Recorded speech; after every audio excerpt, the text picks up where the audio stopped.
Hello everybody and welcome back to the United Stand. It is the afternoon show, it is the 2 p.m. show, and I've literally just landed back in Manchester. I am back. I've literally come straight from the airport to here and now I'm doing the 2 p.m. show. So welcome everybody and welcome to the show. As you can see via the title and the thumbnail, it's quite a fitting show for me, isn't it really? Mark set it up purposely just so I'd be on the show for the Costa bid. Obviously absolutely buzzing about this sort of news coming in. We'll get into that in a bit. A lot of news coming out on Diogo Costa and a new goalkeeper for Manchester United. Who would have thought it, eh? Also some news coming out about Gonzalo Ramos. Bruno Fernandes rating him highly in his recent interview. Also Ten Hag talked about Wan-Bissaka and how his improvements developed. And lastly, Christian Pulisic as well. Manchester United could be interested and Chelsea have named the fee that they want for him. Also, João Felix isn't staying at Chelsea anymore, so could he be a player that Manchester United go for? Look, the season ends, and yes, we have got one more game to go, but Fabrizio Romano and all the other journalists around wake up. We're getting into transfer season now, and it's going to be a big transfer window, and there's going to be lots of stories coming around. Some are going to be bigger than others, some are going to be more reliable than others, but what we do is we cover them every day on the shows for you guys, and we discuss them, because, you know, some of the names we talk about now might be at Manchester United, they might not be, but it's good to get in the chat and discuss them. But hello everybody, and yeah, I'm waiting to see everybody's apologies roll into the chat about the goalkeeper situation.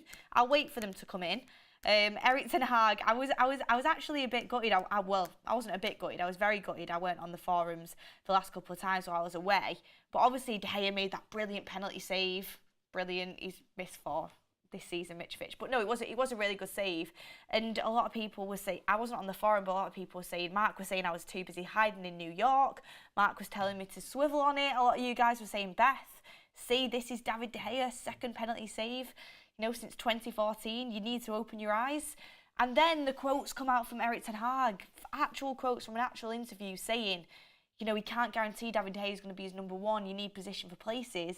And that goalkeepers have to be able to play out from the back with the feet. It's vital in top football. He wants his goalkeeper to play as the third centre-back, basically, is what he was saying, which is what I've been saying for ages. So, yeah, apologies are welcome, obviously. But, no, on a serious level, I do think we'll probably get a keeper in, integrate them, and David De Gea obviously is going to stay. But these Costa reports are very, very interesting. And let's just crack on with it and let's talk about it. It's coming from a Portuguese outlet. And the report is basically saying that Diogo Costa should head to the Premier League. He's desired by Manchester United, who admit to paying his €75 million release clause. He has played his last game for FC Porto. And for starters, you have got to take this outlet as a pinch of salt. It's not the most reliable outlet there is, but it is outlets coming from Portugal and it is news coming from Portugal. And Diogo Costa has been on Manchester United's radar for a very long time now. He's been on the radar for a very long time. I was speaking a little bit before the show and I was saying how gutted we are that, well, some of you might not be gutted, but how gutted I am and Diogo Costa fans are that his release clause was €35 million last year, and then we didn't go in for it because we were sticking with David De Gea and with Ten Hag coming through and everything like that, and it was too much going on. And then they got him to sign a new deal that upped it to €75 million. So honestly, we could have got this guy for €35 million, which is so frustrating. But €75 million is his release clause, which I'll get onto this fully, but I can't see Manchester United, a top club. Yeah, I mean, we are a top club, but a club that thinks with the top club mentality, which we have lacked in the last few years, would do this deal. Because you look at how much City paid for Ederson. I can't remember how much that was, but it was definitely less than what Liverpool paid for Alisson. I think Alisson was around 75 million, wasn't he? These are top keepers that transform top clubs, and that's exactly what we should be doing. And you know, you look at other positions we've done, like Anthony for 90 million. I love Anthony. But if you're going to spend 90 million on a winger, now we have quite a few of them, you should spend 75 million on a top goalkeeper that's going to take you through for years to go. And such a vital position, there's only one person who can do the job. So we'll discuss the price. As we've got a little poll coming in now. Should Man United sign Diogo Costa in the chat? I mean, we know what I'm going to vote on that one. And Ronnie Dodge has put a super chat in. Beth, thoughts on Mal likely to come to United? Yeah, I'll get into that as well, because that's another one I was ridiculed for, wasn't it? That was another one that everyone couldn't get their heads around when I started saying, you know, Mason Mount will be a good buy. Now Eric Ten Hag wants him. Is the same energy going to continue? But I like Mason Mount, as I've said before, and it's interesting now that it looks like we probably are going to sign him. So Eric Ten Hag, me and Eric Ten Hag are on the same page on that one anyway. But I do get the divisiveness on that topic in the fan base. Aspan says, "Who did you want to win the Busby Award?" Dave, for me, I wanted Bruno Fernandes to win it. If I'm being honest, I think he's been the best player this year. Congratulations to Rashford, and he's done brilliant, winning both awards. You know, he's had a great season and his goals have been magnificent, and what a season it's been. Hopefully he can kick on for more, and I'm really happy for that confidence that it is going to give him.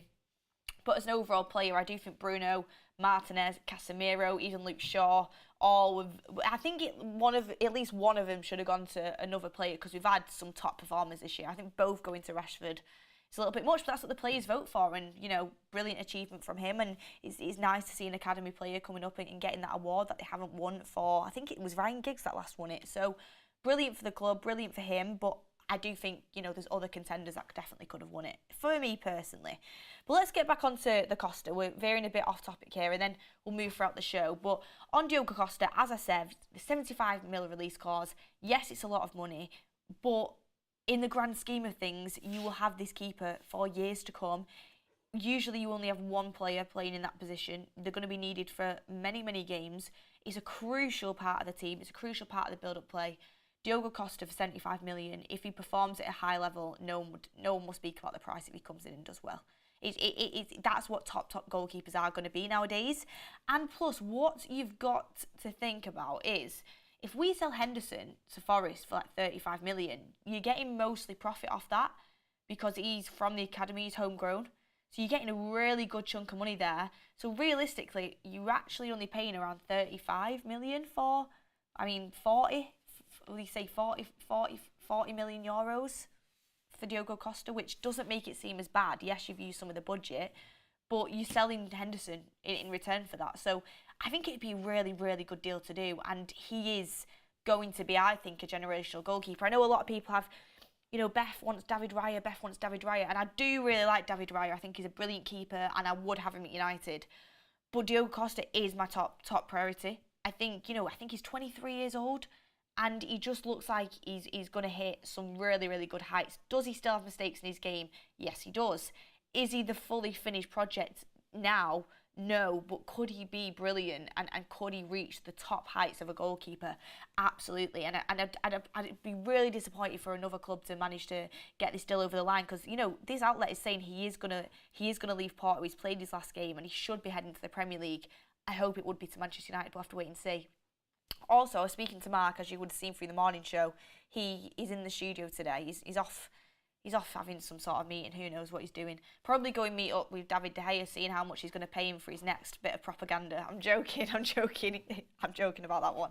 But no, I was speaking to him about it, and we were saying that with David De Gea, even if he signs this new contract, he is going to be probably on 200 grand a week at least. I mean, he is coming down from 375, but he is going to be on at least 200 grand a week. To have a keeper on 200 grand a week and not have them starting would be stupidity when it comes to business. Even if it is a 2-year deal that's being reported, which is only 2 years, to have a second keeper on 200 grand a week, that's silly. So, you know, and Costa definitely isn't going to come in and be a backup. He's going to come in to start.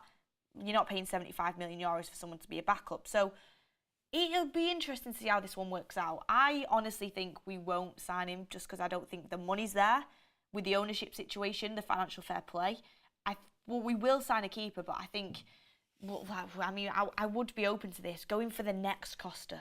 You know, Costa is only 23, so that's going to be very hard to find someone even younger than that, but going for someone who is not really very well known yet, using the scouting network, that's what Man United could do. But I'd be interested to hear your guys' thoughts on this. Let's see how the polls go in. Should Man United sign Diogo Costa? You're all coming round to the idea now. We've got 61% of you saying yes and 39% saying no. 39% saying no. I'm surprised at that. He's very, very, very good keeper, guys. Honestly, watch this space. We've got a super chat in from Tumbleweed. Beth, how was the hiding trip? Oh, I had a lovely trip. I had a lovely trip. I was gutted I didn't get to see the last game of the season at Old Trafford, obviously, but my season ticket went to somebody very, very worthy, and I'm glad. And I know they enjoyed it, and hopefully they did enjoy it, and they had a good time. And it was nice to see Man United finish it off on a win. And you know, David De Gea saving a penalty, I was happy for that because I want United to win the game. And that's the most important thing at the end of the day. So, yeah, I was happy with it. I think Sancho's actually performed well in the last couple of games that I've missed. He's upped his game a little bit, which is finally nice to see.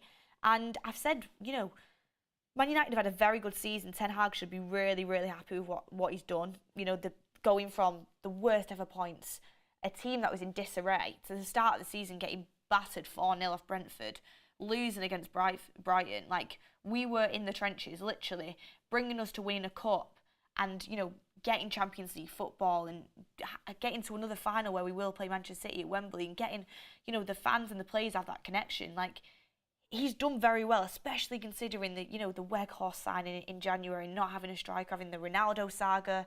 I think he's done brilliantly. Improve the away form, get some great signings in, and next season should be even better. That's why it's so exciting at the moment. That's why the signings this summer need to be spot on, especially considering I don't think we're going to have as much money as what I would like. And Sully Jr. says, Beth, please quit the English bias. We want to compete, not please people. How would you feel if I say I want Kane, Rice and Mount then? Oh, no, honestly, it's not English bias. It's just identifying players that I think would be a good fit for Man United. Kane would absolutely be brilliant. Like, there's no doubt about it. He could be Harry Kane, or it could be, you know, it could be a player that is from anywhere else in the world. You know, if they're putting up the numbers that Harry Kane's putting up in the Premier League, be my guest. It doesn't matter if they're English or not, at all to me. At all. Bruno Fernandes is my favourite player at Manchester United. He's from Portugal. Like, British bias is not a thing. It's just identifying players that are good players. Mason Mount, is he my first choice midfielder? He's not. I played along with it at first because I think he's a good player. He's not my first choice, but he's a good player, and I identify him as a good player. He happens to be English, so you know I prefer to get Caicedo in than Declan Rice. I still think Declan Rice is a top player that Bayern Munich are now interested in, by the way. So it's not about English bias really, and I really don't like. I feel like that term is overused quite a lot, to be honest with you. Just because if someone's English and the quality, people think you've got English bias, which is frustrating. But Keenan Cullenton says, do you think we have more important positions to fill before the goalkeeper? I agree, Costa, but 75 mil this season is unrealistic. Exactly. I think Costa is a brilliant player. And as you've said, I think 75 million is worth it for that position. I think we do need it. It's quite high up on my priority list.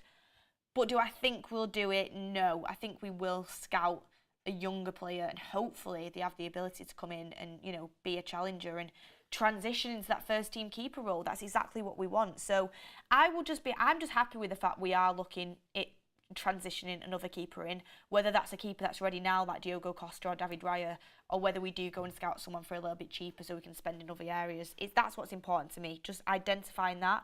And now I know through interviews that Ten Hag, well, I knew anyway, but now I know Ten Hag is definitely going to get a keeper in. Rano said it, and he doesn't say it unless it's definite. And, you know, he's looking towards playing his style of play out from the back. I'm excited to see what is to come. Robert McCormack says, not English bias, it's we want the best bias. I know Robert McCormack's on the same page as me when it comes to Harry Kane. He definitely likes him. Thanks, Robert McCormack, for getting your super chat in. A lot of people asking me about Mason Greenwood in the chat as well, and Noshfest says, what is your take on Greenwood's return? Well, yeah, Simon Stone actually did put out a tweet saying that Manchester United are going to focus on the FA Cup final, and then they will move on to the Mason Greenwood situation and make a decision regarding that. So the final comes first, and then a decision will be made on Mason Greenwood. And to be honest with you, I mean, I think I've spoke about this on the show. It's been quite a long time because it's something that we've spoke about, and I think we've been focusing on the season, and he's not part of that. It's really, really hard to kind of speak about it because I know people have different opinions on this, but my personal perspective, and I'm never going to shy away from it, and I don't understand people that want to see him play. If I'm being honest with you, I'm not going to sit here and say I can understand both sides because I don't. I think Mason Greenwood shouldn't play for Man United again, you know, after what he did. That's my personal opinion. I think it's the moralistic opinion, and someone who has good morals and, you know, has values and in life would think that way, you know, after what he's done. And, you know, I know the court case did end up not going through, but I think it was all there for everyone to see. And to allow that in Manchester United, I don't agree with it. He's an unbelievably talented football player that was probably going to go on to be Man United's top goal scorer. There's no doubt in the talent. But behaviour and, you know, simple right and wrong is more important, I think, in my opinion. And I just think it makes it uncomfortable for a lot of people, uncomfortable for the fans and the players. I don't think I'd be comfortable if I was a player playing with him after knowing what had happened. So that'd be my take on it. But then again, you know, nobody knows exactly what happened and the whole truth. Nobody knows that. And I'm not saying anything's black and white, but just from what I've seen and my personal take on everything from my perspective is that is what I think. But we'll have to wait and see what the club decides to do. Erik ten Hag said it's not his decision, so we'll have to wait and see on that. But everyone can have their own opinion, but I can't understand why you'd want someone who's done that to play for the club, no matter how talented they are. But that's what all I'm going to say on that one. We'll have to wait and see what happens. But, you know, we will get a striker regardless, and even if Mason Greenwood did come back, the guy hasn't played football in over a year, and I doubt he'd be able to come back in straight away anyway, and how it'd go down, I'm not sure, but I don't really want to speak any further on that. But a decision will be made after the FA Cup final, so we'll have to wait and see on that one. And we've got, oh God, a lot of comments coming in about the Mason Greenwood situation. Would you celebrate his goals, Beth? Well, I'd feel uncomfortable doing so, so no, I wouldn't. Unless evidence came out and, you know, there was an interview and, you know, we knew exactly the reason behind things and we knew that it was false, what had happened, and I knew that it was false and it wasn't true, then, you know, then you could start to understand it. But from what I know, I couldn't celebrate goals of someone who's behaved in that manner. But anyway, let's move on to who could be a striker for Manchester United, and that is Gonzalo Ramos. Bruno Fernandes has been speaking about Gonzalo Ramos. I know he's a target for Manchester United, and I know Faz likes him. I do like him. He's more of the Bobby Firmino type number 9 than an out-and-out number 9, but he's got some real talent at only 21 years old. I have noticed, you know, the Portuguese league produces some good talents. I've noticed that over the last couple of years. There's been some really good talents come up through that league. And Bruno Fernandes says, I think Gonzalo Ramos has everything it takes to play in the Premier League. He has a lot of intensity, he presses very well, and he's very good in the box. Physically, he is strong. He's still very young and will still improve a lot. And by play in the Premier League, he has the capabilities to play in Manchester United. So Bruno Fernandes rates Gonzalo Ramos very highly. Bruno Fernandes speaking like a captain there. Even in the Portuguese squad, he's just speaking like he is a captain, and I think Bruno Fernandes is brilliant for that. I agree with Bruno Fernandes. Gonzalo Ramos is a very interesting topic, but would you want to go for that type of profile over the likes of, you know, an Osimhen, Harry Kane, that is the out-and-out type of number 9s? Because we know we've been screaming out for an out-and-out number 9, but realistically, Man United probably play more now towards the type suited more to a Gonzalo Ramos type. But let's get a poll on that, actually. Would you rather go for a out-and-out number 9 or the type of the Gonzalo Ramoses, which is more of the Bobby Firmino type number 9? He can drop in, he can drift, that kind of player, because it would suit our wingers to play with that sort of player. We'd have to completely change our style of football if we went for an Osimhen or a Kane. We would have to do that because our wingers aren't very creative. Robert McCormack says, is it okay? Oh, gosh, some political questions. Is it okay not wanting Mason but wanting Qatar? I mean, that is a topic that you could go into in massive detail that we don't have time for on today's show, but there is a massive difference between the two, and I will, you know, maybe in a different show we'll go into it in a little bit more detail, but there is a difference, yes. And big call to say wanting him back means no morals. It's not that. It's just my personal opinion is that I don't understand how you could see that and agree you'd want him playing for your club, Manchester United. That's my personal take. I don't think it is a big call at all, if I'm being honest with you. But you know, as I've said, everyone is entitled to their own opinion. That's just the way I think about things. But let's get the poll going surrounding Gonzalo Ramos. I would be really interested to hear people's opinions on this. And Costa will cost United, says Brian Govender.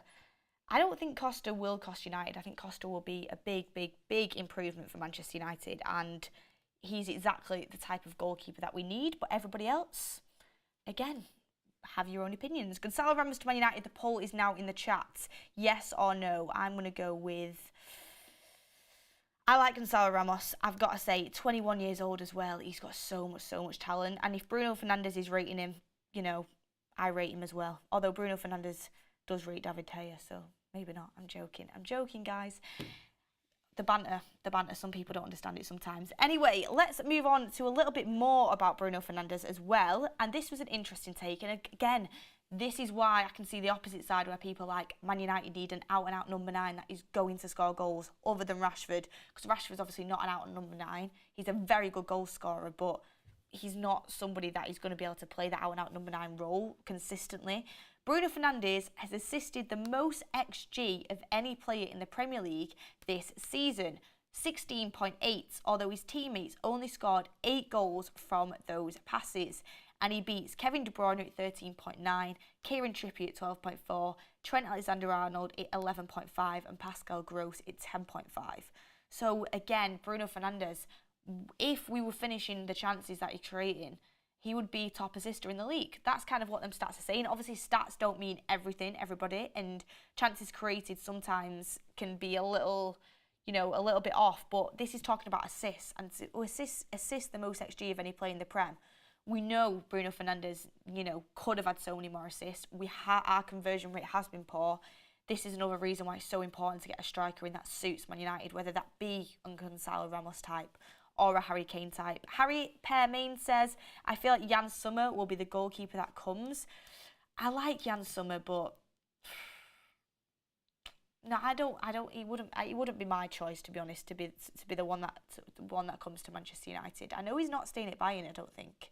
So I'll be interested to see what happens. But I'd rather go for someone young that can develop than a Jan Sommer type, if I'm being honest with you. And Ten Hag on Aaron Wan-Bissaka. We've got a few more quotes coming out from Ten Hag on Aaron Wan-Bissaka. Actually, no. We'll go with the next bit of news, which I've just seen right at the bottom. I wrote it down before I came on the show, but then I forgot to do it as we got into the show. But the next bit of news is about Christian Pulisic. This one will be an interesting one. Mark Ogden, who we had on the show for an interview with Adam, really good interview. Mark Ogden, I know, divides a lot of opinions when he comes on. He says it how it is. He says his opinion, and I really like that in someone when they're not, you know, afraid to say what they think, despite it being a little bit divisive sometimes. And he says that Manchester United have been made aware of the fee and the salary needed to sign Christian Pulisic, should they decide to. Well, first of all, no, we shouldn't be signing Christian Pulisic, and I think it'll be interesting to see what you guys think on that, but definitely not. If he can't cut it at Chelsea, he definitely can't be cutting it at Manchester United, and that's no disrespect, it's just the truth. Christian Pulisic, I think, has qualities. I think a couple of years ago, it would have been an interesting option, and I think there is a player there. But I don't want to take someone who's injury prone. I don't even think he's very young anymore. Let me have a look at the age of Christian Pulisic. I mean, when I watched him in the World Cup, again, he looked good. But for Chelsea, he's just looked... Oh, he's still 24, actually, you know. He's still... I thought Christian Pulisic was like 28. He's 24. So he is still young. He is injury prone. For Chelsea, he did okay when he was under Lampard, but then he kind of faded out. I just think if he was good enough, you would have seen it by now at Chelsea. But I do see the potential in him. But at the same time, he's not someone that I think Manchester United should be going for, especially when you look at the options that we have. Gonzalo Ramos to Man United, 65% yes, 34% said no. Thank you for all your votes on that one. Again, so 65% of you are on the Gal. That was more than what I expected, if I'm being honest with you. He would be a good buy, but again, very, very expensive. And now we've got another one in, Pulisic to Manchester United. I think this is going to be a landslide, isn't it? I'm going to personally vote no on this one. I do like the player, but it's like, you think about it, you've got Garnacho, Rashford for the left wing, which Pulisic plays on.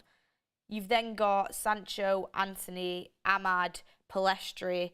I mean, I suppose Sancho can do the left as well. That are all for the right, and some of them can float in between. I've heard people saying we need another winger. I don't think we need another winger at all. I really don't. I think we've got a really good array of wingers that have potential and are all young. So we don't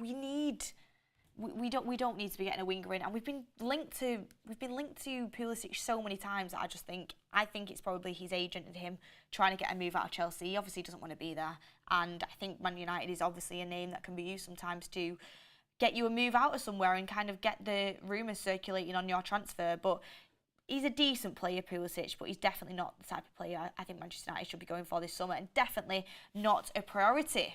Anyway, to wrap up the end of the show, we do have a quote from Erik ten Hag on Wan-Bissaka. And interestingly enough, Wan-Bissaka, again, could be leaving this summer, might not leave. I don't want him to leave. I think he should stay. I think he's been brilliant. I think his improvement has been there for everyone to see, and Ten Hag's done an amazing job with him. Who knows, after another season, he could be taking it up another level. I actually think he's very unfortunate to miss out on a call-up for England, if I'm being honest with you, this time round. I think he definitely could have got that call up this time. I think he's warranted it in his performances. I think he's been great. And Ten Hag has said about him, we established a relationship, and from there he was motivated. He got his chance, he performed, and he's become more confident. So some great words there on Ten Hag on Wan-Bissaka. And again, this just shows the style of manager Erik ten Hag is. You think your time's up at Manchester United, which we all thought Wan-Bissaka's time was up. If you're willing to put in the work and show a good attitude, Ten Hag will give you a chance and he will work with you, and that's exactly what he's done with Wan-Bissaka. And Wan-Bissaka should be an example to everybody of how to turn your career around. So I'm really, really, really excited to see what's to come with Wan-Bissaka. I just hope he stays. I hope he stays in the summer. He's one of them players where, we could get money for. Clubs are interested in Wan-Bissaka now. Clubs want Wan-Bissaka. West Ham have shown interest. Crystal Palace have shown interest. I'm sure there'll be interest from other clubs as well after the season he's had. So he could be used to kind of build up a little bit of money, which would be unfortunate. But for me, Wan-Bissaka, if we're in we are in the Champions League next year. If you're playing a Champions League final or a semi-final against PSG or Real Madrid with Vinicius Junior and Mbappe, who would you want in your team? You'd want Wan-Bissaka there. He can be utilised so well in different games and certain occasions. So for me, he's a player that I think has to stay. And I think his attacking game is improving as well. Still not up to scratch, but it's improving. Nick J says, quality-wise and stat-wise, why do you think Costa is better than De Gea? Do you factor in playing well for a big club for years? Nick J, you need to watch some of my videos on... You should have watched I did a video ages ago that caused a little bit of an uproar. And I was comparing the stats of David De Gea, Raya and Costa and how they play. And I actually filmed something a couple of weeks ago. I think it was last week, actually. And I don't know if it's gone out, but it was talking about Costa and his stats when it comes to a goalkeeper. And they're absolutely brilliant. And yes, the league he plays in is easier than the Premier League. And yes, it's probably easier sometimes to be a goalkeeper in the Portuguese league where the quality isn't as high. But I watch him as a player, and his attributes are just so much more defined to what Erik ten Hag wants in a goalkeeper. So that's your answer on that one. And Stephen Ross J says, I agree for the need for a new keeper one day, but does it make sense to do it when there are more important positions to fill and on a limited budget? What are the more important positions? This will be an interesting one because, striker, definitely. Striker is the main one that we need to get in. Midfielder. And then what's more important? Yeah, to be fair, we do need a centre-back, but I think a goalkeeper is even more important, if I'm being honest with you. We do need a centre-back badly. But you're looking at striker, midfielder, goalkeeper and a centre-back. They're the 4 priority positions, in my opinion. Striker and midfielder is an absolute necessity, and I think a goalkeeper is as well. But people talk about all these other positions that need filling, and yes, we've got a lot to do, and Rome wasn't built in a day, and I'd love to get a Casemiro back up in as well. I'd love to get a second striker in. One's probably not enough. You look at the fullback situation, are we happy in that area? I personally am. I think Wan-Bissaka and Dalot and Shaw and Malacia is a great combination. But I think a goalkeeper is super important.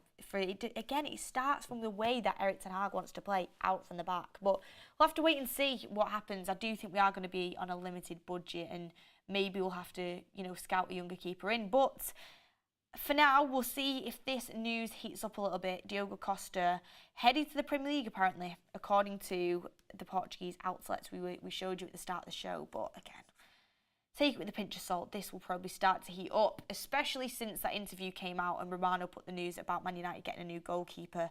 Any goalkeeper that's going to be, on the lookout for a move or moving away from their club, probably going to get linked to Man United. Now everybody knows that we're in the search for a new keeper. So keep your eyes peeled. But what I would take into consideration is Man United have been scouting Costa for quite a while now, and he has been on the radar for a while. God knows why we didn't pull the trigger any earlier. Wow, the positions you're saying that are more important. It's interesting to see how people see things differently, isn't it? But yeah, I mean, to be fair, goalkeeper is a luxury position. Oh, come off it. You're sounding like Mark there. Nah, Mark agrees with the importance of a keeper. He just thinks De Gea can do it. But, Ten Hag thinks differently, I assume. We'll see what happens next season. I do think maybe De Gea probably might still be number one next season, to be honest, while he transition a goalkeeper in. But I'd love us to get Costa. Mahid says, in order of importance, it goes striker, centre mid, CDM, centre back, goalkeeper. I think a lot of people would agree with you on that. A lot of people, but I would put goalkeeper ahead of CDM because we have Casemiro. We definitely need a backup, 100%. But I don't think we have a goalkeeper that's like competent to play the way Erik ten Hag wants to. So we need a first team goalkeeper before we need a second team CDM, in my opinion. But we definitely need to get a backup for Casemiro. But anyway, guys, thank you for tuning in to the 2 p.m. show. Really, really interesting conversation there. And thank you for welcoming me back. Obviously, there is certain topics that, very, very opinionated. And the goalkeeper situation is definitely one of them. But I think I am going to win the war, guys. People say, Mark might have won the battle. De Gea is going to sign on. But I think I'm going to win the war. I think there is going to be a new keeper coming in. Whether they'll transition into first-team keeper next season or not, we'll have to wait and see.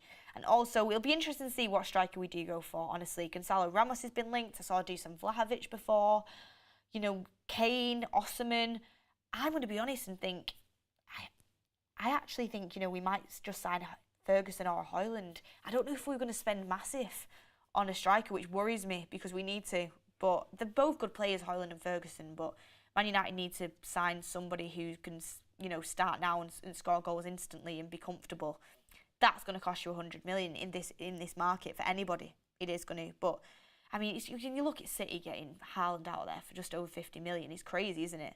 Reyes says, how would you go for Felix and how much? Oh yeah, I forgot about that. Felix will not be going back to Chelsea. Chelsea's president announced it. Pochettino doesn't want Felix. Felix is going back. And would I get Felix? No. I think Felix is a brilliant player. Everyone knows how much I wanted him before he went on loan to Chelsea. I still think he's a brilliant player, but I think he's more of a luxury player in what we need now. I think he'd work well under Ten Hag, but again, I don't think he's a priority. We need a striker. We need a midfielder. He's more of like a hybrid. He's, more of like a number 10. He can drift. Good player, but for priority-wise and money-wise, I would stay clear of that. It's going to cost you at least 80, 90 mil. And I just think Man United should be spending that elsewhere. But I do really like him. 20 mil, though, for that 6-month loan spell was crazy by Chelsea. Crazy. Anyway, guys, thank you, everyone, for tuning in. It's great to be back. And I was going to say sadly there'll be no more forums. But there will be one last forum on Saturday, which is going to be brilliant. Hopefully, praying, I'm going to be hating myself if we do lose. But I've been really kind of worried about this final.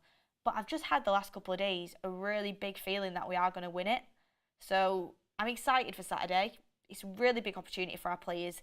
There seems to be a buzz around Man United at the moment. So I'm hoping we can get the job done and I'll see you guys there. And yeah, interestingly enough, you've got players that missed out maybe on a few awards. Can they come up to the occasion on Saturday? And who will score the winning goal? That's been a question that's been going around quite a lot. I hope we do at least score and I hope we win the game. But I'm excited. The season is coming to a close. There'll be so many more transfer shows coming up for you guys. Such an important transfer window in Erik ten Hag's second proper window, really. The January one for me doesn't count. And we'll have to wait and see what direction it does go in. At the moment, it does seem a little bit up in the air. Keeper will come in. Will it be Costa? Will it not? What striker will it be? We'll have to wait and see. But thank you, everyone. Before we go, I'll read Nick J's final chat. All jokes aside, Beth, I live with my field friend in Getafe for a year, and David Soria is a phenomenal keeper, especially with his feet. I'll definitely look into that. Thank you, Nick. But thank you, everyone, for tuning into the show. Get in the comments down below. Do you want Diogo Costa? Do you want to keep De Gea? Or would you want a young, up-and-coming keeper? Which keeper do you guys want? Get in the comments down below, and I'll read through. Thank you, everyone, for watching. Make sure you like the video if you haven't already. And we'll see you through the week.